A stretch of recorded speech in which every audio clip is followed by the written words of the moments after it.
Install Android 9.0 Pie on HTC Exodus Chapter 1 via Pixel Experience ROM. Please check the description for important notes and all the download links. First, download ROM and GApps packages, then transfer the downloaded files to the phone storage. Link is in the description below. Step 2. Boot your device into TWRP recovery. Once in TWRP, click on Wipe, Advanced Wipe, and select the check boxes, as shown in the image, excluding internal storage. Step 4. Swipe the button to wipe the device. Step 5. Go back to the recovery main screen, and tap on the Install button. Step 6. Navigate to the storage, and select the ROM zip file. Step 7. Finally, swipe the button on the screen, to install ROM file.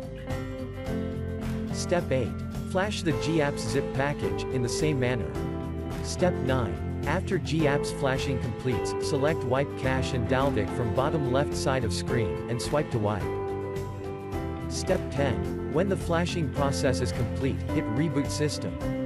That's it, you have successfully installed the ROM on your device.